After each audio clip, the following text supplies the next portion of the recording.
Oleh karena itu, saudara, pesan moral dari kita TPUA kepada Muhammadiyah, sebagaimana sudah diterangkan, kalau ada hadisnya, bahkan Al-Qur'annya jangan jelas, batalkan dong. Saudara-saudaraku yang NU, batalkan dong. Saudara-saudaraku yang Persis, batalkan dong. Yang HMI, saya punya kewajiban, jangan sampai sekali menerima. Kalau dia berarti kalian memang pengkhianat, nggak ngerti berbangsa bernegara.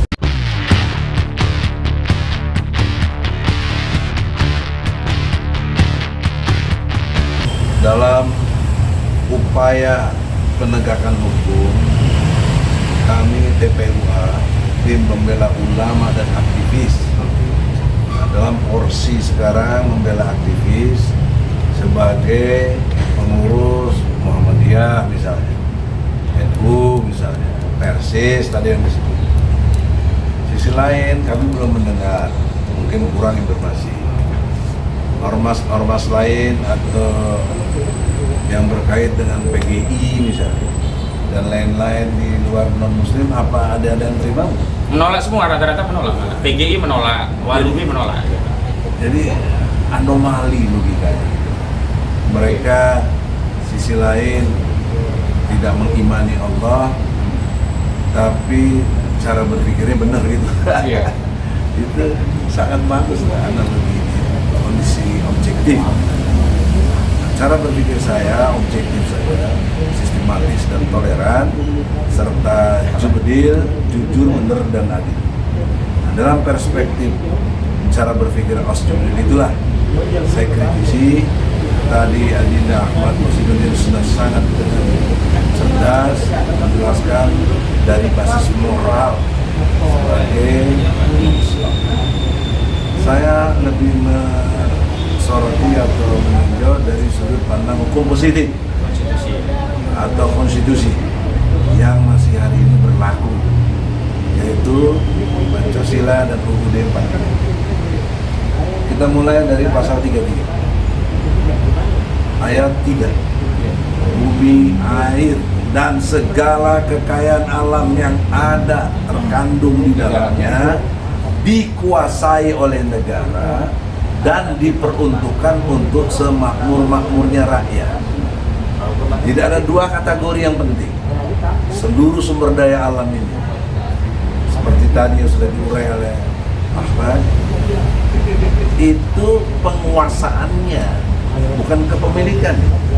Penguasaannya, manajemennya, pengelolaannya ada pada pemerintah, penguasa. Untuk apa? Harus outputnya itu demi kesejahteraan rakyat, seluruh rakyat Indonesia, sesuai pasal 5 keadilan sosial, pasal 5 sila kelima keadilan sosial bagi seluruh rakyat Indonesia. Maka kekeliruan berpikir secara konstitusional ini yang jadi masalah. Kita tidak iri. Saya juga punya ormas HMI, besar juga HMI. Memang siapa nggak kenal HMI? Tapi kita nggak ikut-ikut minta atau mungkin nggak ditawari ya. Kalau ditawari HMI udah pada celamitan juga kan banyak juga. Tapi jangan ingat HMI kan pecah. Saya HMI yang MPO pasti beda. Saya pendiri. Jadi laporan panenya MPO ya Sujana lah. Kan kita klaim-klaim, tapi itu fakta sejarah. Sejak berdiri tahun 1980. Poin pentingnya adalah dalam kategori aktivis sebagai ormas, kami mengadvokasi. Artinya mengadvokasi itu tidak hanya membela di pengadilan dan lain sebagainya sifatnya formal tadi. Ini bagian advokasi. Sesat berpikir dan lain sebagainya yang tadi dibilang nasihat, kami datangi dengan sangka baik ke PP Muhammadiyah. Kami sangka baik juga, mereka nggak pada ada di tempat. Ada yang bilang dia lagi di luar negeri, ada yang lagi umroh, ada itu. Alhamdulillah mereka bisa lakukan hal yang terbaik. Tapi ini kami datang ke sini tidak provokasi, tidak apa, kami ingin berbagi pendapat. Karena baik dalil Quran hadisnya maupun hukum positif konstitusional kami amat kuat. legalitasnya jelas, nggak ngaco gitu. Nah, maka secara konstruk Undang-Undang Dasar 45, sumber daya alam tadi untuk kesejahteraan rakyat itu di breakdown menjadi kesejahteraan umum seluruh rakyat Indonesia. Saya membaginya dalam 6 kategori. 4 berupa sejahtera fisik, 2 sejahtera batin. Itu yang disebut sejahtera lahir batin untuk operasionalisasi dari yang dimaksud pasal 33 ayat 3 tadi. Untuk kesejahteraan. Apa itu?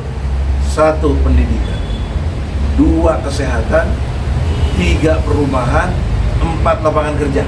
Ini fisik semua. Standar 4 ini kalau dimiliki oleh seluruh rakyat Indonesia relatif bisa disebut sejahtera. Dengan segala naik turun atau kekurangan atau kelebihan. Tapi itu standar. Karena saudara, Jakarta saja menurut penelitian yang saya pahami, rumah aja 46% ngontrak. Jadi nggak punya rumah sebenarnya di Jakarta ini, padahal ini kota metropolitan. Dipindah lagi ke IKN apalagi di sono, tanahnya masih masalah. Di sini udah ratusan tahun, setidaknya nggak kurang dari 400 tahun ibu kota. Tanah saja, rumah saja nggak punya rakyat ini, 46%. Bagaimana melihat kesejahteraan rumah? Pendidikan apalagi, ya Allah, paling banyak itu tidak tamat SD. Itu sumber daya manusia kita kurang, sangat uneducated, kurang sih. Apalagi yang kelas profesor doktor, wah 0,0 berapa itu, Masya Allah. Ini kewajiban pemerintah, khususnya pasal 31 tentang pendidikan, karena ini ukuran kesejahteraan. Nah, dilihat dari situ kita tidak sejahtera. Ini saya tidak provokasi, fakta yang ada. Kalau udah 79 tahun nih, sebentar lagi sebulan, nggak sampai sebulan lagi nih, kita menyatakan kemerdekaannya 79 tahun. Bukannya maju, malah belangsak negeri kita ini. Utang banyak, ya. Kemudian segala sumber daya alam juga nggak beres diatur seperti sekarang. Jangan lupa ada Freeport, emas.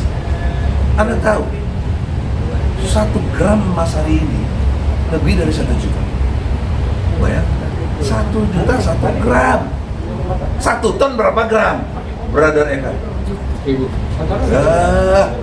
juta. 1 juta gram itu sama dengan 1 ton. Kalau 1 ton saja kali 1 juta kali 1 juta, itu 1 triliun. Udah berapa juta ton kita punya emas yang ditambang dari tahun 1962. Saya dokter bidang ini, ngerti. Bukannya cece, lulusan IPB, pengelolaan sumber daya alam dan lingkungan. Jadi pakai pendekatan keilmuan, pemerintah ini udah ngaco, nggak mensejahterakan rakyat, ngaco, menyimpang dari UUD 40, bahkan menipu rakyat dengan dispensasi 51%. Mana? Kalau betul dispensasi 51% emas, 2 hal penting dikuasai. 1, pengelolaan, 2, pengawasan. Pengelolaan dan pengawasan emas masih pada Freeport. Ini kan tipu-tipu namanya. Dalam ilmu hukum namanya masih unbinding.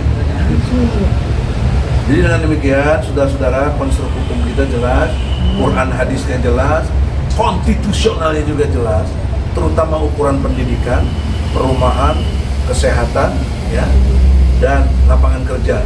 Banyak yang nganggur lagi. Nah, yang kedua dalam pengertian sejahtera batin, pertama, bebas mengekspresikan keyakinan agamanya. Makanya dalam Islam ada surat Al-Kafirun. Ini toleransi paling top dalam Islam. Lakum dinukum waliyadin. Jadi lu gua nggak ada urusannya. Ini soal prinsip. Tapi ini dicampur aduk. Salam aja bermacam-macam itu. Baru kita ini tidak terdidik, tidak tercerdaskan bangsa. Sehingga kita tidak sejahtera batin. Yang pakai kerudung nih susah cari kerja. Ada diskriminatif yang luar biasa. Nggak bisa masuk perusahaan-perusahaan yang dianggap besar dan kredibel dari segi ekonominya. Karena syaratnya apa? Pakai kerudung, pakai jilbab, dan lain sebagainya. Kemudian, kalau dia tidak sejahtera secara batin dalam arti tidak bisa mengekspresikan keagamaannya, ini gagal pemerintah mensejahterakan batin rakyat. Yang kedua, batin rakyat yang terjajah secara sejahteranya adalah entertainment. Manusia itu nggak butuh hiburan, tapi hiburan yang dibatasi pengertian syariat. Nggak boleh pornografi, nggak boleh segala macam, ya, yang berkait dengan menafikan Allah Subhanahu Wa Taala. Ini nggak sejahtera, mana ada fasilitas hiburan yang kita punya laut, musiknya bebas, dibikin kayak Ancol kayak begitu, masuk bayar sekian. Ada lagi pik sekarang. Wah, ini kurang ajar, ini nggak ngerti mengelola negara, ini nggak ngerti.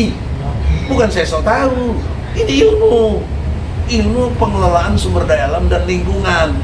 Ada jurusannya PSL kalau di IPB itu. Kita mengerti banget AMDAL dan lain sebagainya. Nah, ini nggak terjadi. Kalau dulu kan kita mau lihat mana ke laut, nggak bayar, nggak apa. Ini susah sekali gitu. Jadi ada tersendat rasa sejahtera rakyat itu. Karena kebatinannya itu, rasa kejiwaannya itu tertekan, stres. Sehingga tahu saudara, 50 orang tiap hari mati gara-gara narkoba. 2 menit sekali terjadi pencurian, 4 jam sekali terjadi perkosaan. Dasar. Kenapa kita tidak begitu mengeluh? Karena yang korban bukan keluarga kita, bukan saudara kita. Kita cuek saja. Suatu saat kalau itu menimpa kita, saudara, nggak enak di negeri yang klaimnya Pancasila, tapi kemanusiaan yang adil dan beradab tidak dipraktekkan. Oleh karena itu, saudara, pesan moral dari kita TPUA kepada Muhammadiyah, sebagaimana sudah diterangkan, kalau ada hadisnya, bahkan Al-Qur'annya jangan jelas, batalkan dong. Saudara-saudaraku yang NU, batalkan dong. Saudara-saudaraku yang Persis, batalkan dong. Yang HMI, saya punya kewajiban, jangan sampai sekali menerima. Kalau dia berarti kalian memang pengkhianat, nggak ngerti berbangsa bernegara. Semoga Allah ridho. Assalamualaikum warahmatullahi wabarakatuh. Assalamualaikum warahmatullahi wabarakatuh.